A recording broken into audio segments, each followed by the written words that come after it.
Okay. Well, it looks like we have a small group today. So if you guys are interested, please feel free to share your cameras so we have an idea of who we're chatting with. But I did want to let you know that my name is Sharon Geisler, and I am the program manager for the Workforce Development Training Fund. And today we are hosting a Q&A session just to give you guys an opportunity to ask questions, maybe specifically for your circumstances and any grants that you're thinking about, or just general questions.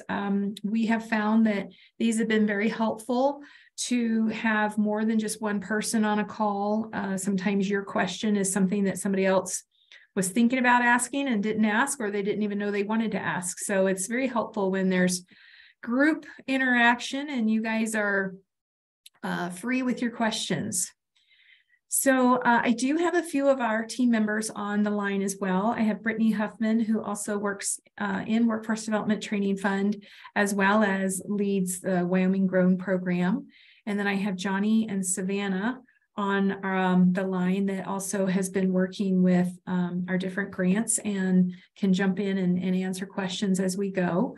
But we're really excited that you're here, and hopefully we'll be able to address your needs, answer questions, and just see where this takes us. It's pretty informal, and what we typically do is a high-level overview of our program, the different grants that we have, and then I can take you a tour through our website just to navigate where things are, and then give you a little bit more direction in regards to the internship grant, which seems to be the popular grant that everybody has questions on. So if you're all good with that, then we'll go ahead and get going.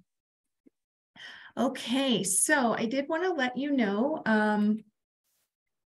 in regards to our grants, I think it's easiest if I go ahead and take you to where our website is, and we'll walk through that and talk about the different grants. So I'm going to go ahead and share my screen.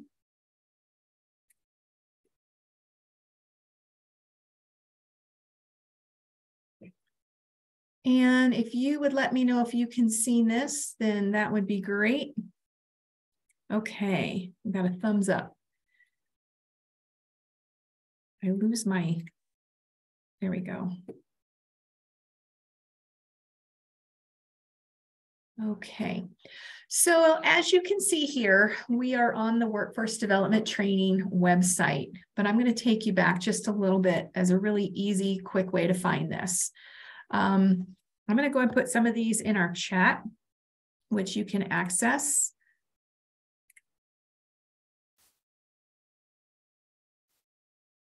So one way to access our grant is to go to the dws.wyo.gov website. That is our website for all of Department of Workforce Services. And then if you just scroll down a little bit, you'll see that the Workforce Development Training Fund is right here. So we'll go ahead and click in there. And I'll go ahead and share this one with you, and you can certainly save it as a bookmark.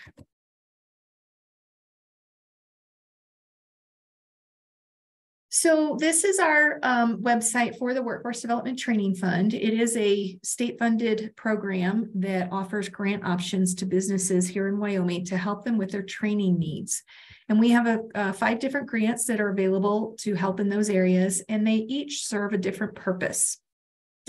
As you get to this landing page, it will give you some general information. This is the Q&A session where you all went in order to register for this session today. As we schedule the other ones going further out, we'll have them posted as well. We typically do 2 a month. And if you're not able to join the live session, we do have previously recorded meetings on this link, and they're similar in nature.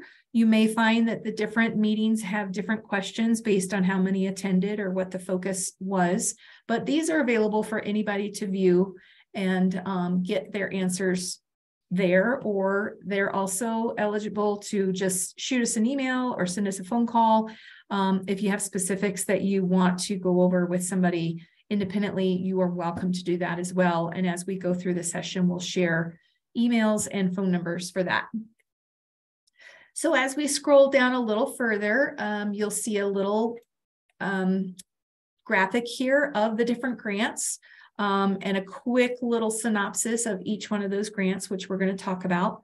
There's a fun little video for you to watch if you're interested. You will hear me refer to the preferred industries for some of the grants. And so they are determined by the Wyoming Workforce Development Council. Here is a link to their website. But right now, these are the main industries that we support as the preferred industries. That is so that the Workforce Development Council has identified these industries that are where they're wanting to highlight in Wyoming and support and discuss, and they also align with the next gen partnerships that the council supports. We do have a main phone number here for you to call with your questions, and somebody will either be able to get to you right away, or you can certainly leave a voicemail and we will get back with you as soon as we're able to do so. And here is one of our emails that we recommend that you have to reach out. This is typically used for general questions or anything regarding the business training grants or the apprenticeship grants or pre-hire grants. And so I'm going to go ahead and put this into the chat. I lose my, oh, here it is. Gotta love Zoom. So that's the main email address. And then as we jump into the internship grant, you'll see that we also have another email available specifically for the internship grant because it is so heavily used. I did want to bring to your attention, if you want a quick overview, it doesn't cover all of the components, but there is a brochure here that gives you some highlights of some of the rule changes that we addressed back in May. And then there is another component to a change in the internship grants that we just rolled out yesterday, and we'll talk about that more specifically as we talk about the internship grant, but that is there for you to look at as well. Did I just lose my screen? Am I sharing the Workforce Development Fund still? Okay. All right, so once you've landed on our webpage, our program, Workforce Development Training Fund, is housed under the Business Training and Support Unit. And within that unit, they also have Wyoming Grown, Y Quality Counts. And if we have any federal grants that are focused on the apprenticeship component, then we'll have those links here as well. But right now, we're going to just go through the different grants that are available under Wdtf, and we'll just start from the top and work our way down. The apprenticeship grant that we have available is available to registered apprenticeship programs here in Wyoming or their related instruction providers for the registered apprenticeship program. What that means is that we do have a lot of apprenticeship programs here in Wyoming, but not all of them are registered with the Department of Labor through the Office of Apprenticeship. And so we do have that requirement on our grant that they do need to be registered. And if that's something that you're interested in learning more about, we can certainly get you connected to Ivy Moore. Her email is right here. She basically is our contact for all apprenticeship components here in the state. And she can talk to you more about if you're interested in setting up a registered apprenticeship program, how do you go about getting registered, and she can give you all the technical assistance for that. And here is her phone number as well. Registered apprenticeship programs have 5 different components in that program, one of them being on-the-job training and one of them being classroom or theoretical training. That classroom theoretical training and the expenses that go along with it, that's what we're able to help reimburse under the Wdtf grant. And so there is some information in our rules. We would recommend that you do take a look at the rules for this grant. We do have an application form for this. It's currently in the format of a PDF, a downloadable, fillable PDF. And then there's other components based on the structure, if it's the training provider requesting or the registered apprenticeship sponsor or potentially even the employer that is one or all 3 of those. And so Ivy would be able to walk you through what forms you need in order to complete your application. So feel free to reach out to her. You can also use that Wdtf email that we put here with any general questions, and anybody on our team will be able to get back with you. We do often offer apprenticeship week. It's usually in November, I believe. And so she'll be updating this for next year's apprenticeship program week that's going to be taking place and all of the events statewide that go along with that. The next grant that we have is our business training grant. This is very popular and has been around for some time. A lot of businesses do know about this, but this grant is available to businesses that want to have training opportunities for their existing employees. And that can also encompass the owners of the business, the sole proprietors, anybody that is working for that business could be eligible for this training grant. And this is really meant to help the businesses either correct a skill deficiency or for them to grow in their professional development for their current occupation and how that training can benefit them. So we do have a few bullets here to help you understand what this grant is designed for. We have the rules. You can access the rules here with this link. And then we also have them down here in these bullets. So we have the rules here. So we do recommend for any of the grants that you're interested in learning more about that you do take a look at the rules. Each have different eligibility requirements, different training expenses that we're able to reimburse, different requirements at the end of the training for the final reports that are being submitted. All of our grants are reimbursement models, and so the expenses would need to be incurred initially by the business, and then we'll be able to reimburse you once you're able to provide the documentation for that reimbursement, and we can go through what that might look like. We would recommend that for business training grants that you do click on this link because it does give you an idea of what you need to have in place prior to doing an application. This document is something that you can print. It's also available right down here. Those same steps that you just saw are also available here. You do have to have step 1 in place before you can start step 2, which is creating an account in the grant system. And for the business training grant, it is an online grant system that you would go into, create an account. Once it's been verified and activated, then you can go in and do your applications through this process. Step 2 will help you get that account created. You can start doing step 3 at the same time. What step 3 does is getting you set up with the Secretary State Auditor's Office, SAO, so that you're set up as a vendor so that you can receive payments from us. And then step 4 walks you through, once you've got your account up and activated, how you would go through and do an application. So these steps have been very helpful for individuals. We do have a lot of questions posted here on this one as frequently asked questions for the business training grants and helpful hints. And so those sometimes respond to the question that you're wondering about. And so I would certainly recommend that you take a look at those.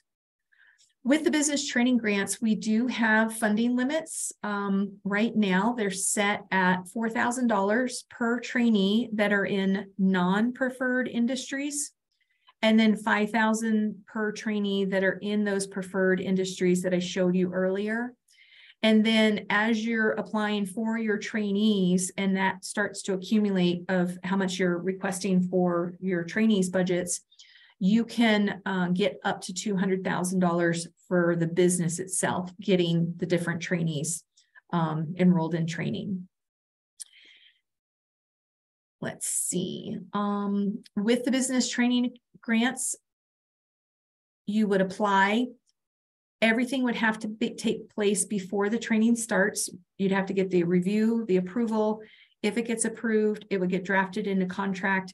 The contract would have to get signed by the AG's office, sometimes by the business, and then by the director, and then it's executed, and then the training is able to happen. If the training starts before all that happens, then we're not able to get the contract executed. So it's really important that you do get your applications in with plenty of time for us to review them.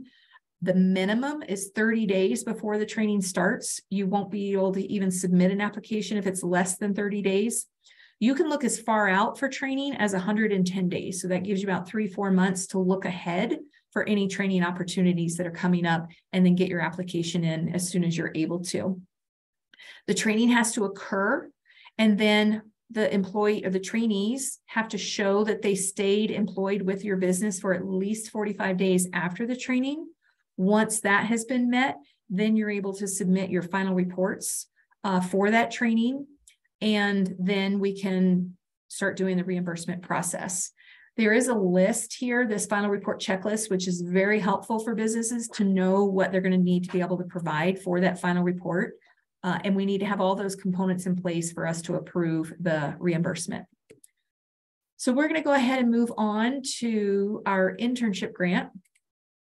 So this grant was put in place. It's one of our newer grants, but it was put in place to help businesses who want to be able to host internship opportunities.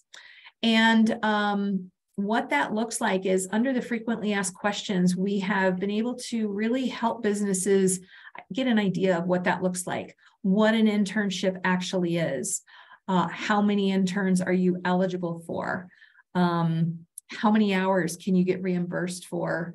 And then we do anticipate and expect internships to have a mentor capacity, that somebody is directly helping this intern learn what that work experience is all about. We are limiting that to two interns per mentor, just to make sure they're getting a quality work experience and they're getting a really good one-on-one opportunity. And then who can be an intern? Under our grant, they can be a student, but they don't have to be. They certainly can be a worker who is maybe unemployed and looking for an opportunity to work short time at an industry that they might be interested in to see if that's a good fit for them. Somebody's doing a career change or just looking at a different industry for work opportunities. We are limiting this grant to that the eligible interns cannot already be an employee of that business. It does need to be a new hire, and they need to be hired as employees. We're not able to reimburse if you hire them as contractors. So this frequently asked questions section we have found to be very helpful for people. Going back to the internship grant, we did just make a rule revision, not a rule revision, but a policy clarification and revision as of this week. So we are limiting the internship opportunities to 520 hours. That gives you about 3 months of an internship, which is still plenty of time to give quality work experience. We are also able to reimburse up to $25 an hour, but you do need to do some research on what that labor standard average wage is for that role of the internship. And then you'll also provide some documentation showing us that wage average. And I'm going to walk you through how to do that in just a minute. We will look at what the internship opportunity is, what the job expectations are, and what that average wage is for that role. And we are usually able to reimburse right around that average amount. Not every internship is able to ask for $25 an hour because it's not the right fit for that job. Some of them are, and so we'll give you some examples in just a minute. We do have this email address that is specifically for the internship grant, so I'm going to put this into the chat. That way we can help get to your questions sooner. And we do have this application available as a Google form, and so you would click right into this link and it will take you right into the application. We do have instructions right here at the front to help you know what you need in order to work on this application. We also have a link to our rules here. And we also have a worksheet that would be really good for you to look at, where you can lay out the internships that you're thinking about requesting, how many hours you want for that internship, what the wage is, and then you'll do your totals for all of that. And so this worksheet will be helpful for you to do before you start the application. But once you get in here, you're actually in the application and you'll go ahead and start responding to these questions and then hit next. You would want to figure probably about 20-30 minutes of your time if you were requesting one internship.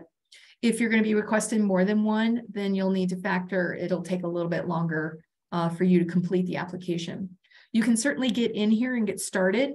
And then if you need to get out because you have to find some data or you need to do something else or you need to come back to it, you can come back to it once you've started it.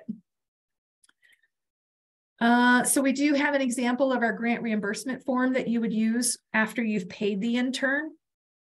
we would take those pay stubs that you've paid the intern, and you would submit those as supporting documents for the reimbursement of their wages. And we would look at those pay stubs to see what the wages that you're paying that intern. We would cross-reference that with what you were approved for in the application, and then how many hours were worked in that pay period.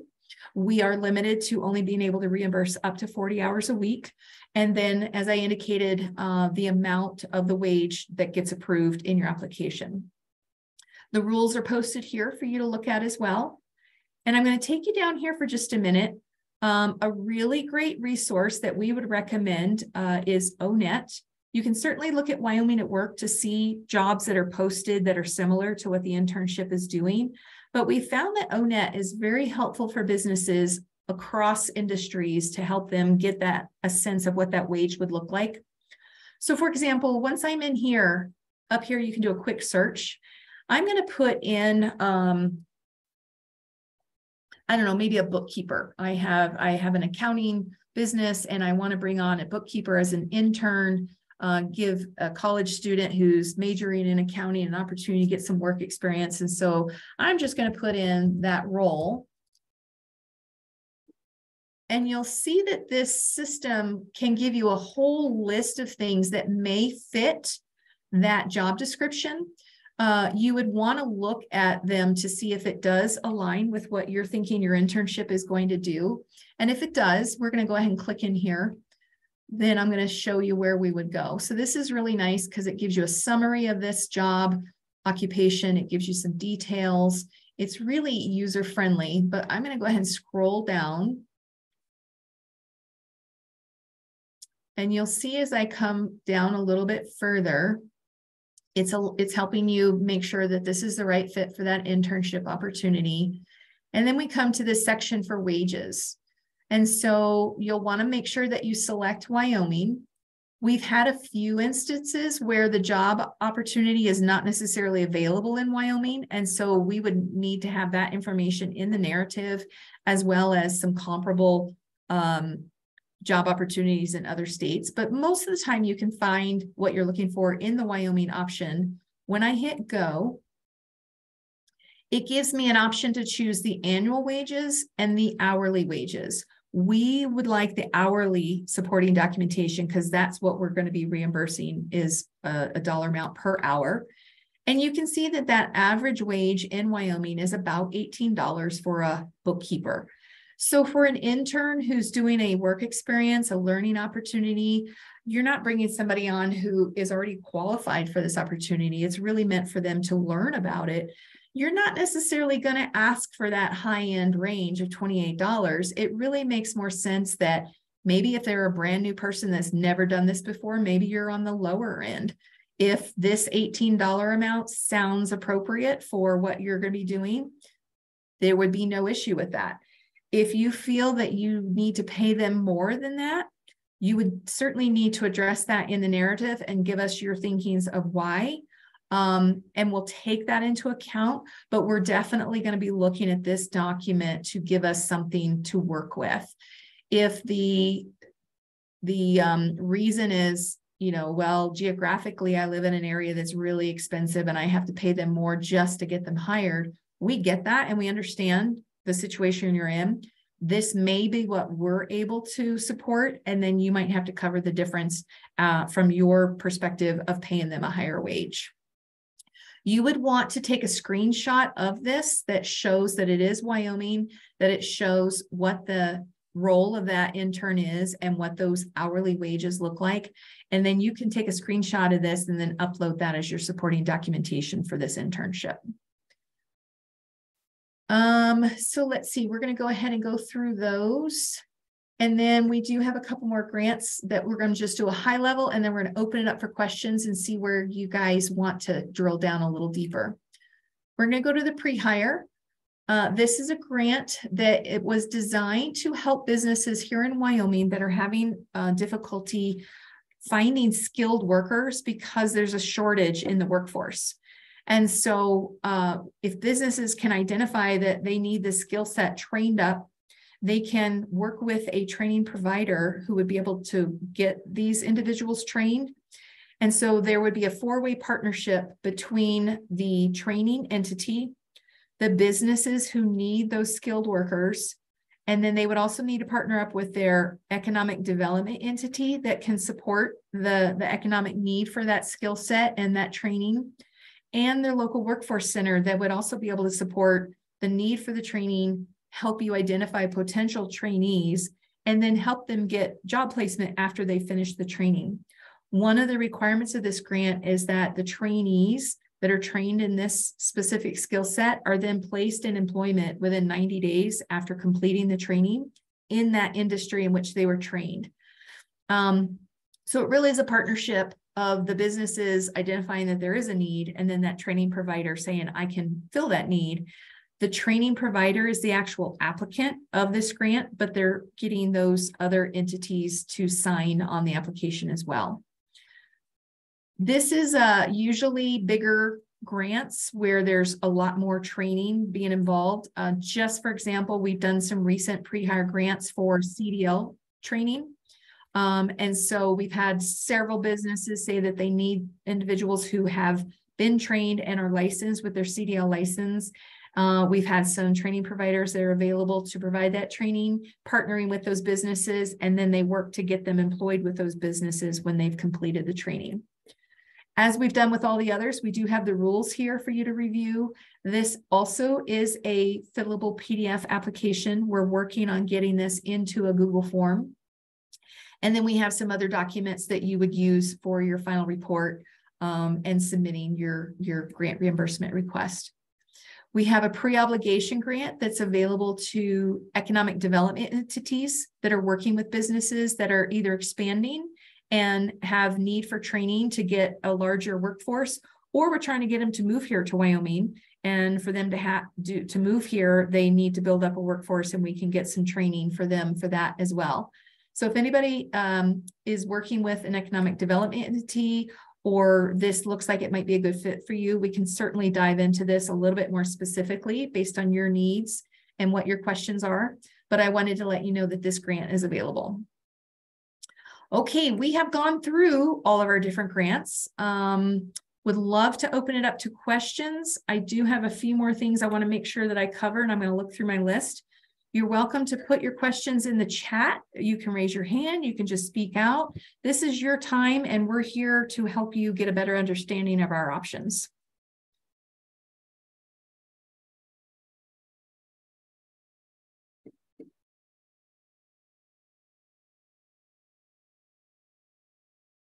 Do any of these grants sound like it's something that would fit your needs?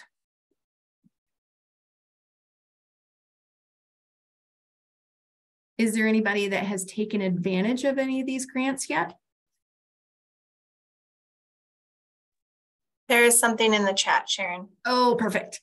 It says, after applying for business training grant, how long before you get approval? And I'll go ahead and answer that question. So it usually, I would say, takes about 2 weeks. That's an average time.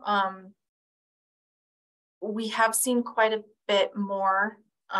It's an increase in applications, so that's a very rough estimate, but that's kind of ballpark from the time that you submit it to the time that we're able to review it. That's usually around the time that it takes. And also, we do provide some technical assistance in all of our different grants to help you get it to where it needs to be. If it's not fully eligible when you submit it, we will get back with you and let you know if there are things that can be revised to make it a stronger application. There are some things that may not be eligible without us being able to do anything, and then we may have to deny the application. Usually it's around good standing of either being set up with unemployment insurance, workers' comp, or Secretary of State. And so those are some things that we aren't able to get around, and would just have to give you notification of what you need to do to be able to take the next steps. So those are some things to be aware of. It looks like and then there's, go ahead. There's just a couple more. Joyce and Lena said that they're taking advantage of the business training grants. Joyce is now ready for internship grants, and then Lena is ready for internship and apprenticeship. Oh, good. Okay. Lena, do you need to get connected with Ivy to have apprenticeship questions answered? Have you already met with her? Help me understand how we can make sure you're going in the right direction. Yes, for sure. Yes, I do need to get connected with Ivy.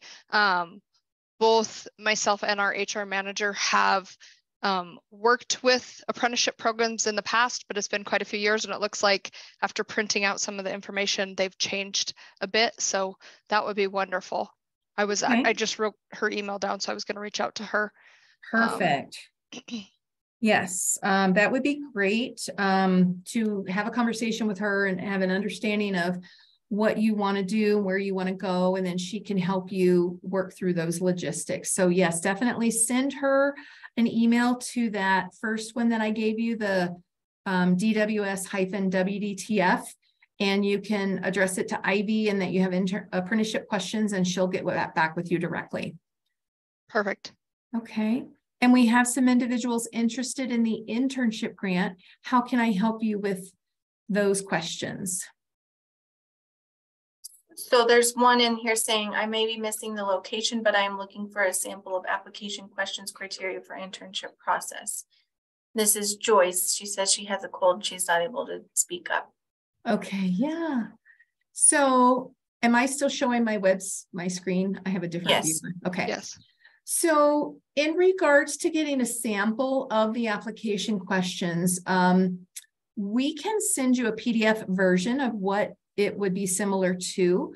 Like I said, you're also able to get in here and certainly work your way through putting your email in and initialing and then going through the questions as you get to them. Basically, what we're looking for is you provide a summary of your business. What does the internship look like? Who are you? What would be the ideal intern to fill into that role? What would they be doing?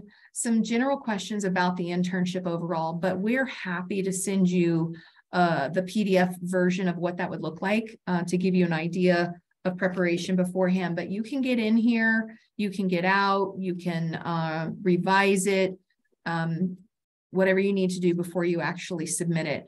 So let me figure out who all was asking to get that PDF. It was Joyce. I think just Joyce. Okay. As far as what I can tell in the chats.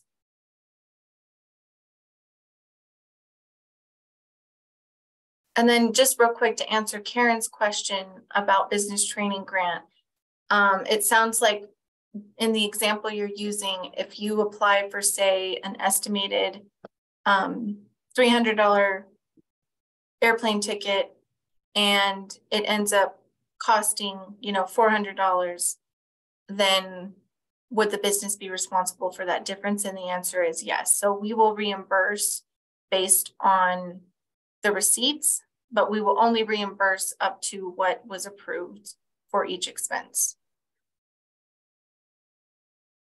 Yep.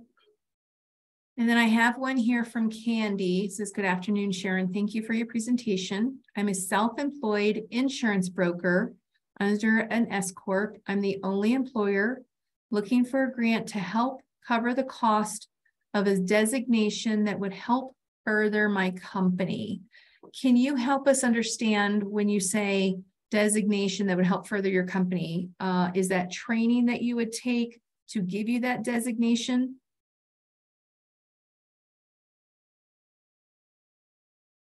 I don't know if Candy is still on the line or not.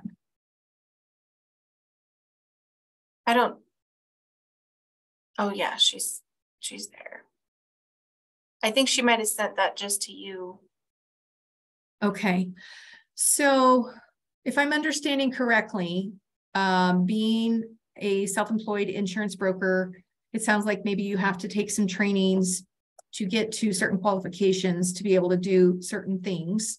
And so as a self-employed individual under S Corp, it sounds like it would just be you being employed under this business. You are certainly eligible for the business training grants. And so if that is a class that you're able to locate and go to. And there's expenses that are entailed with that. So I don't think I mentioned, but a registration cost is a requirement of the expenses for BTG. And so there would be a registration cost that would be there. And then if there's any travel or class materials or certification fees that occur during that training, then it does sound like those things could be eligible for you in your situation of being self-employed insurance broker. So hopefully I answered that question. And then Lena is saying, I read wages are not reimbursable under the apprentice program and that you can't use internship to reimburse wages for apprenticeship students. Is this correct?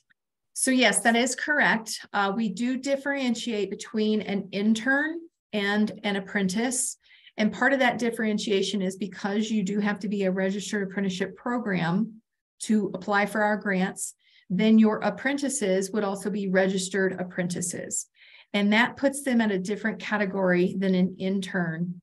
And I kind of look at it where we can layer these opportunities, because an intern and an internship is more of somebody who is just wanting to experiment a little bit about the industry, dabble in it, learn about it, and see if that's something that you want to continue going down that road.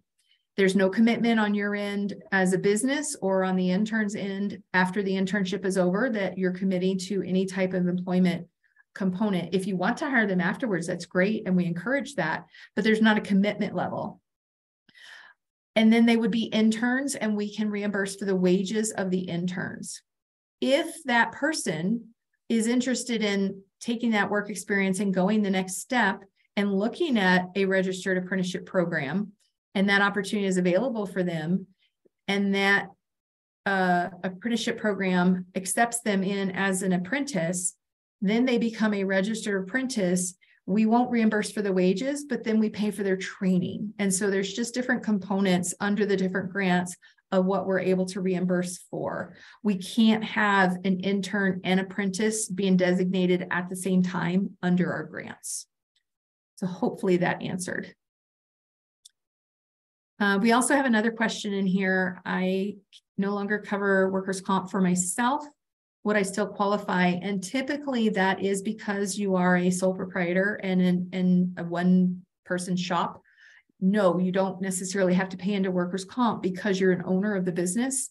You would still have to be registered with workers' comp and with unemployment insurance so that we could get those certificates of good standing. And if you're exempt from paying into those systems, that's fine. You would have to register on an annual basis to stay active, but we would need to be able to do our research and show that you're registered, and we can get that certificate of good standing. And then Rebecca said that she would like the internship PDF as well. Did you get that? Rebecca Manson. Okay. I have all your emails because you all registered, and so I'm going to use those to send these requests out to you.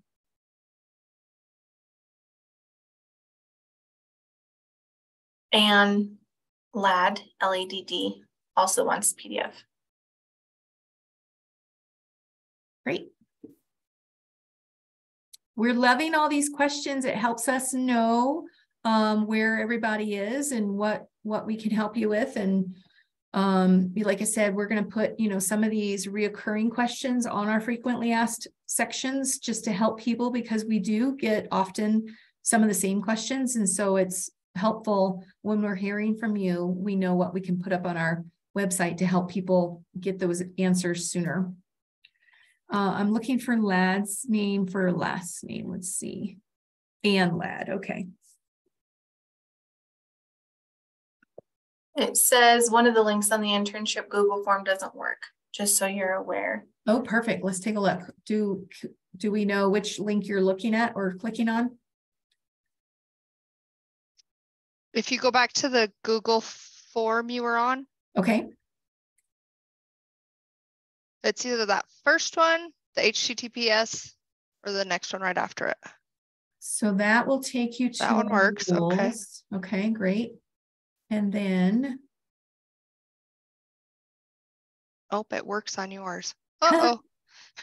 So this is a great document. You all were asking about what are the questions that are being asked. This is a great document to look through because this will also help you think about what it is that we're going to be looking for and having you help determine some of your information. But really the main focus of the application is we want to know about your business, what the internship is that you're offering, who you're hoping to be able to hire into that position, what are their work experiences going to look like while they're there. Some of the components of it is we do ask that you meet with them at least in the beginning to set some goals and expectations. And this is what I'm going to talk about right here. I'll make it a little bit bigger. Then that you meet with them at least halfway through so you guys can decide, are they doing what they had initially wanted, what you initially wanted? Are they meeting expectations? What do we need to do to change it, to tweak it? And then we'll ask that you do have at least a final exit interview with them to get the successes of what they experienced. You're also going to fill out a final exit interview of what your experiences were. And then there's a short summary that you'll complete at the end, just to let us know how successful it was and if you would like to do it again. So those are some of the requirements that you'll be doing at the final report stage. So right now, it looks like they're working. Please let me know if you're not able to get into them. Could it be because something with their Google account that they can't get into that specific Google form or Google Doc? That is a good question. We've had some people say that they aren't using Google and that they have other platforms. We might need to change the accessibility on there. Oh, perfect. Thank you, Savannah. Yeah. And that's what I wonder. I switched to my Gmail account and it opened just fine. So I think that's probably what it is. Okay, great. Sorry about that. I didn't even think about that. No, it's good. And I'm glad you're bringing this up because we did make some revisions as of yesterday. And so we do want to make sure that it is working. So this is great if you guys are in there and clicking around.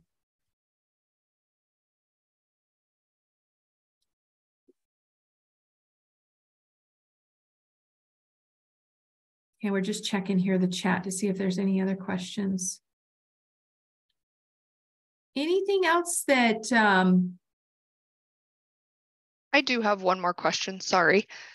Don't apologize. That's why we're here. So our HR manager has an account set up because she does the business training grants.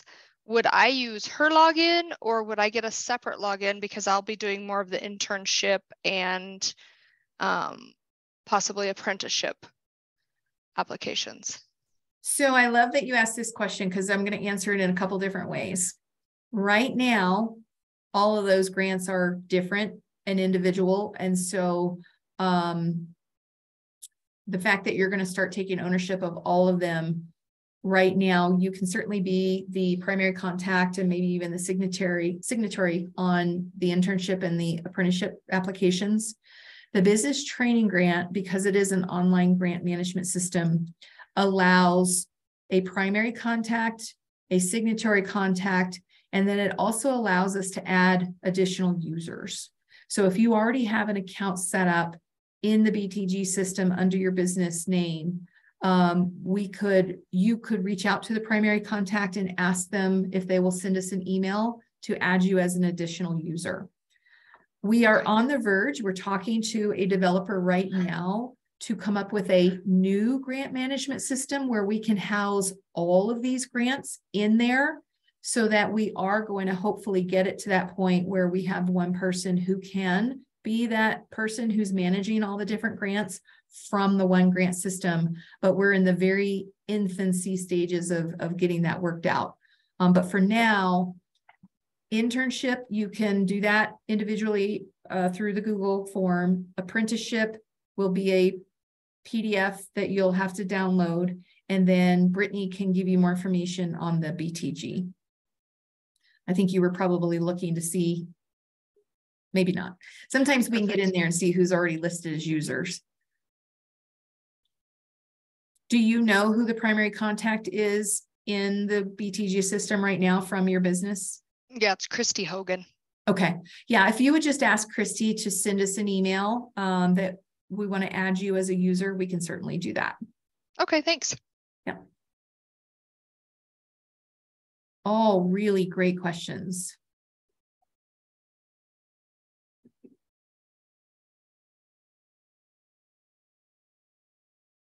Just going to check here.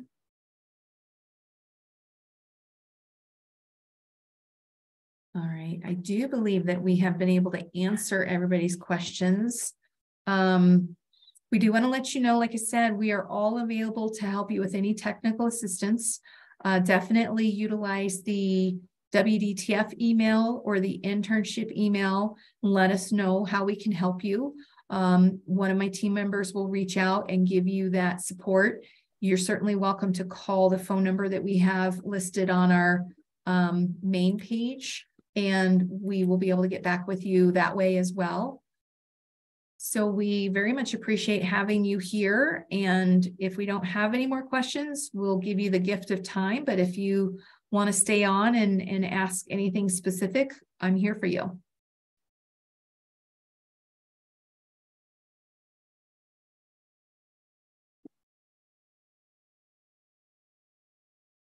Okay, well, thank you again for your time and joining us. And we'll have this video posted probably later this week if you need to go back and review anything. Oh, looks like we do have a new message here. Let's go look at this real quick. Okay, thank you very much. All right, you all have a wonderful day, and let us know if you need anything.